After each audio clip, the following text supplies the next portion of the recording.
Alright chat, I'm finally doing it. Here are my top 10 manga of all time. People have been asking me for literal years to make this video, so I finally sat down, went through all the series that I've ever read, and deliberated my entire top 10 list. First of all though, I do want to lay a couple ground rules. The first one being that the manga has to be ongoing or fully completed. That means unfortunately Vagabond and Nana, for example, are not going to be on this list because they're not done and they've been on hiatus for a number of years. Personally, I would like to judge a series off the entirety of it, at least one that has a continuing story. That kind of leads into my second rule, is that I have to be completely caught up to a series to have it on my list, or I have to have completed the series. And with that, let's get to number 10. I will admit that my number 10 does come with a little bit of recency bias considering that I actually finished it a few days ago, but I love the series nonetheless, and that series is Golden Kamuy. Golden Kamuy pretty much had every single thing that I was looking for when it comes to reading a manga. I love the two main characters and their relationship as it grows throughout the manga, Sugimoto and Azurpa. It has an amazing cast of side characters, including one of the funniest characters in all of manga, Shiraishi.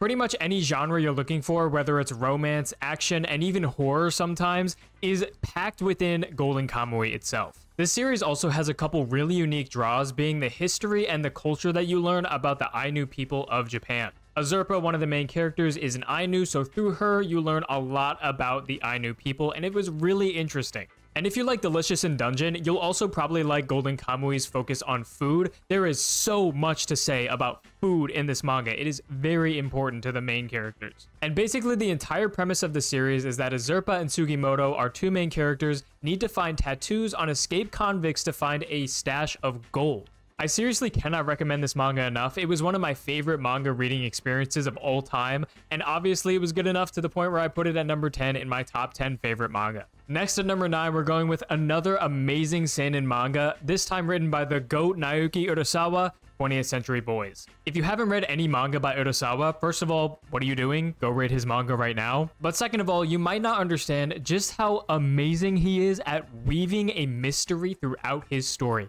It literally had me on the edge of my seat every single volume as we learn new information, meet new characters, and go different places. I'm sure most of you guys have at least heard of or have seen The Friend, one of the best written characters in the entire manga, and arguably one of the best written antagonists of all manga of all time. The story basically revolves around this guy named Kenji, and some stuff starts happening with a cult that he gets involved with and has to start figuring out throughout the entire series. Eventually, he learns that it's a result of his childhood friend group, and it goes from there. My description is barely scratching the surface, and I'm keeping it that way to make sure that you guys go ahead and read the series yourselves. I'll end this off by saying that I put myself through the turmoil of collecting the singles for this manga for my manga collection. The singles are long out of print, and some of them were not only expensive, but incredibly hard to find. And honestly, if Pal's Books didn't exist, I probably wouldn't even have every volume in my collection to this day. At number 8, we have The Fable, which, like Golden Kamuy, does have some recency bias behind it, considering that I finished it last month, but this is the funniest manga, hands down, that I've ever read. The series follows Akira Sato, aka the titular character, The Fable. He is known as one of the best, if not the best, assassins in all of Japan. Him and his sister, Yoko, are then sent to Osaka, Japan to take a year off, stop being assassins, stop being The Fable, and just live a normal life. While they're in Osaka for the year, they're under the care of the Maguro clan, which is a Yakuza organization. Unfortunately, their break in Osaka doesn't last too long as they eventually get caught up in a bunch of stuff. Like I said, this is the funniest manga that I've ever read, and it has me bursting out laughing pretty much every single volume. While Akira Sato is The Fable and is the greatest assassin of all time, whatever, he's also stupid and really funny. And it's like not even like he's trying, he just is. He does these drawings throughout the manga that I'll put up on the screen right now. Tell me that's not the drawing of like a 4-year-old, right? But he's completely serious, and some of the reactions that he gets throughout the manga are just so damn funny. I tend to prefer to read my manga physically, but this is one of those mangas that I just could not wait for the next volume, and the release date's not even that bad. It's every other month, but I had to read it online. I could not stop myself. There is also a sequel that takes place right after the first part, but for the purpose of this list, you can just assume when I say The Fable, I'm talking about parts 1 and 2 connected. At number 7 is my only shoujosei that's on the entire list, which, first of all, I apologize. I know there's only one. I know I need to read a lot more, but this one's a good one. It's Paradise Kiss. I read Paradise Kiss at a really formative time in my life, so it means a lot to me considering that I could really relate to the main character, Yukari. I had just been laid off my first job out of college and I was super bummed, had no idea what I wanted to do with my life, but my coworker said, hey, you're getting a severance, take that severance pay, buy a flight to Europe, and just enjoy yourself for the next like 2 to 3 weeks, however much you can afford, and go. And so that is literally exactly what I did. I went to Paris, I went to Rome, and basically tried to figure out what I wanted to do with my life.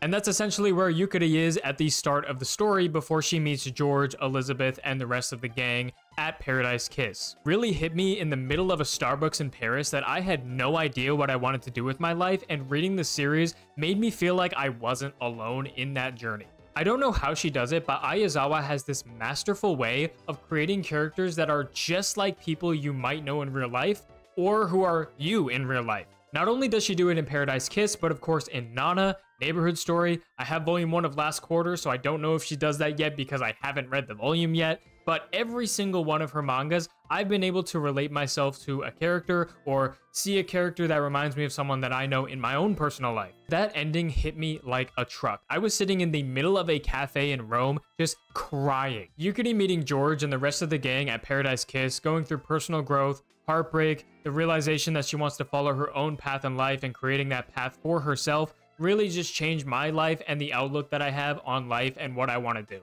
I heavily implore, if you're in the same situation that I was a few years ago, that you go read this manga and maybe it'll change your life like it changed mine.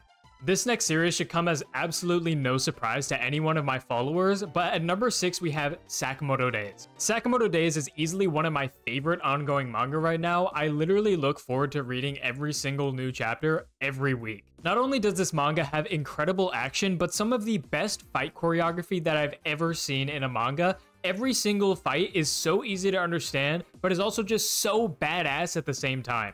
The art in this manga is also incredible, but it's not even just for the weekly serialized chapters. The volume covers for this manga are some of the best of all time.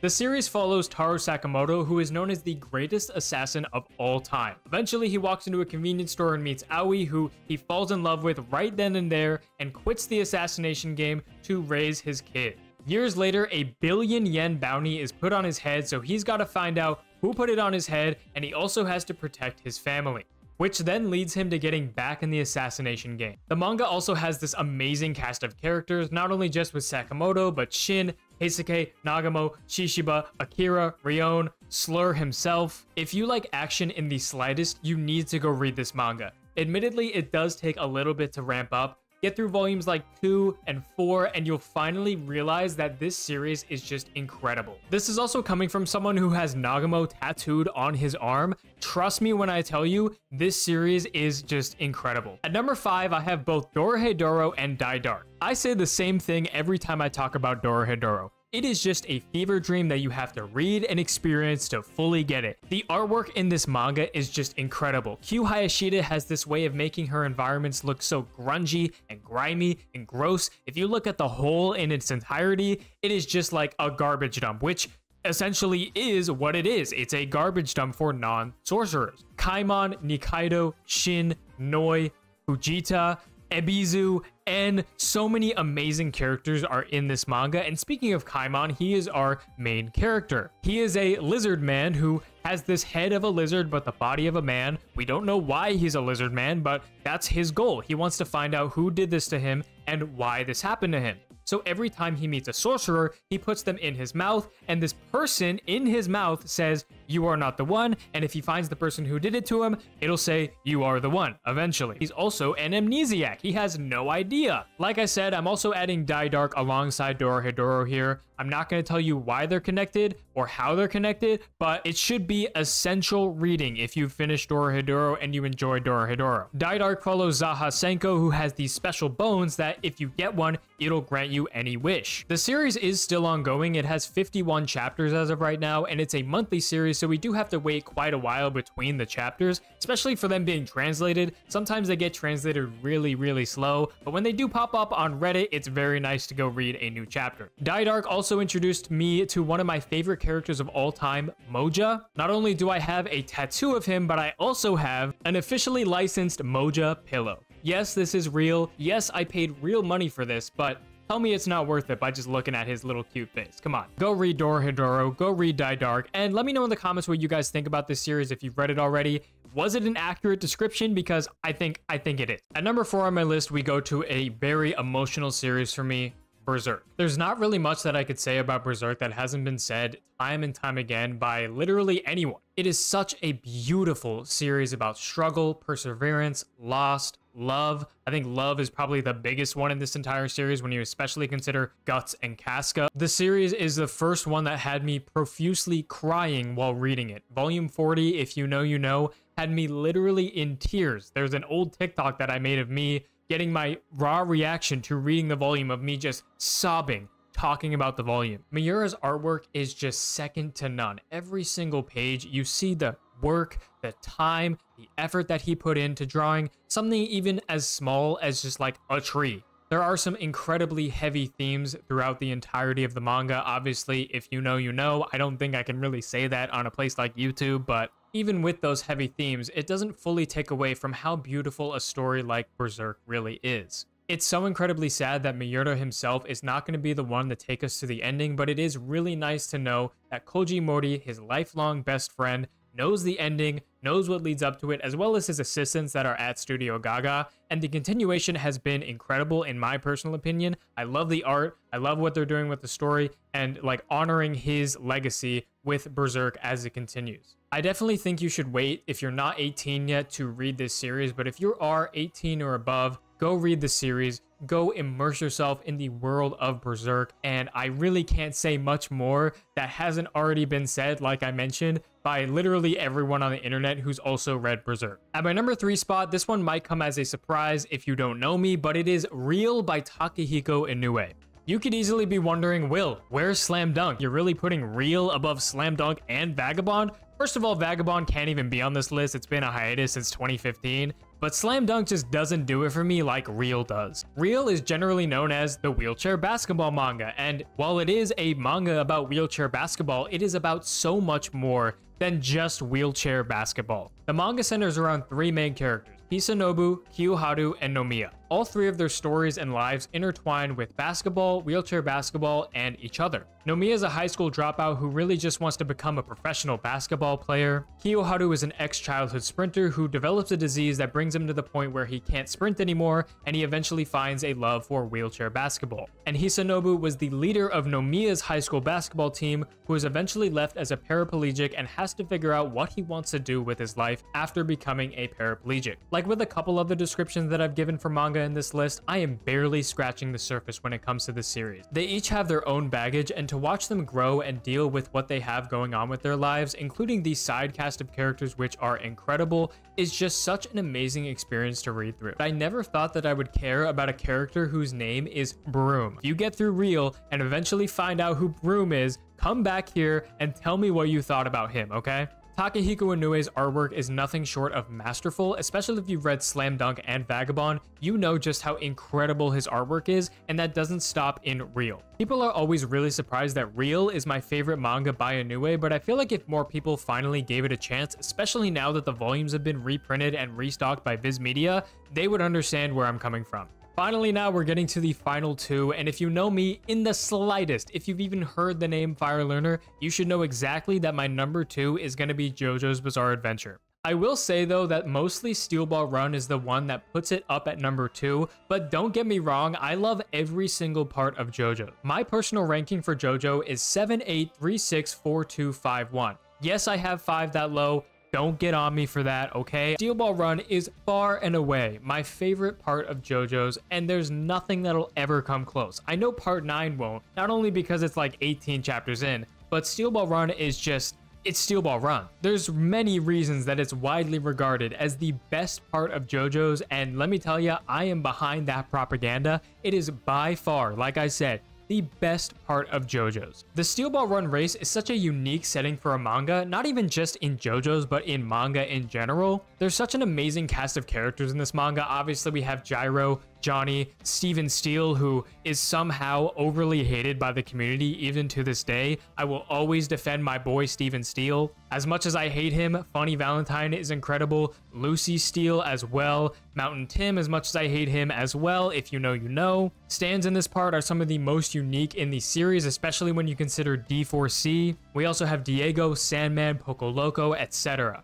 Watching Johnny and Gyro's relationship grow through the entire manga is such a treat. Also, watching Johnny himself grow as a person, not only to become able to use his legs again, but also stopping being such a selfish bastard. You also have incredibly underrated characters like Sandman, who just wants to win the Steel Ball run so he can use the money to buy back his land from the white man. Every part of JoJo's is incredible in its own way. I could go into detail about that, but that would be a 45-minute video itself. There's not much I can really add to the conversation surrounding Araki's artwork, world building, storytelling, etc. that hasn't been said for the last 40 years since the story's been running. But JoJo's Bizarre Adventure is just such an amazing series that if you haven't really given it a shot yet, you really need to just go sit down, watch it, read it, I don't care, experience the story for yourself. Get over the artwork, it's really not that bad. If you're telling me that you don't want to watch or read JoJo's because of the artwork, that's some BS. Just give it a shot, okay? Because I'm talking about JoJo's Bizarre Adventure, I'm essentially legally obligated at this point that I have to show you my Gyro tattoo, so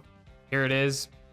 I'll also show you my JoJo collection, which admittedly is like 98% Steel Ball Run, but as most of this part was talking about Steel Ball Run and like not the 8 other JoJo parts, can you really expect anything else? Before we get to my number 1, there are a plethora of honorable mentions I need to make, so let's go over that list. Of course, I can't forget about manga like Bleach, Black Clover, Basara, which is one of my favorite shoujo mangas. If you haven't read that one, it is an absolute banger. Please go read it. Delicious in Dungeon is up there for me as well. Yu Yu Hakusho. I mentioned it already like multiple times, but Slam Dunk. Also Chainsaw Man, and finally the first manga that I fully caught up with when I got into anime and manga, Attack on Titan. We finally made it to my number 1 manga of all time, and if you know me even in the slightest, you should know that yes, Steel Ball Run really isn't my favorite manga. It's One Piece. Again, what could I possibly say about One Piece that hasn't been said online for the last 25 years? The characters, the artwork, the world building, the devil fruits themselves and how unique every single ability is, the intricate storytelling,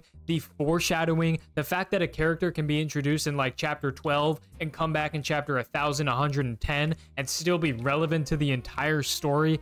It's incredible. I still remember the very first time that I even watched the series. It was May 2021. I said, you know what? Screw it. I've been seeing it on TikTok. I'm gonna start watching One Piece. Open Netflix, put on the first episode, and I was instantly hooked.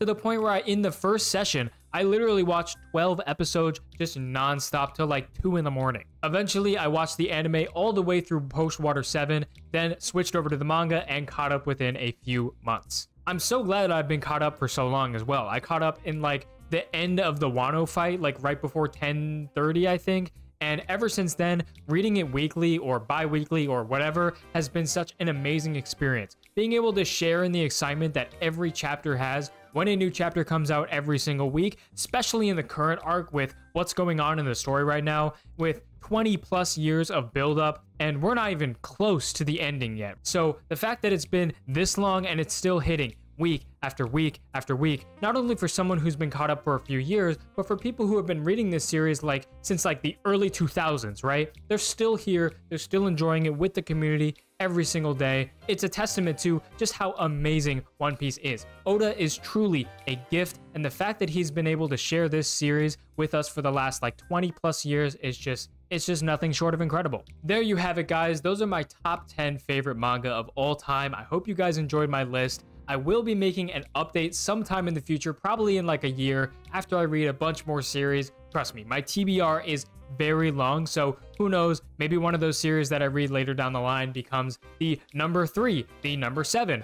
I don't know yet because I haven't read those series. Make sure you guys hit that sub button if you did enjoy this video. I will be making a bunch of content here in the future, so make sure you stay tuned and on the lookout for that.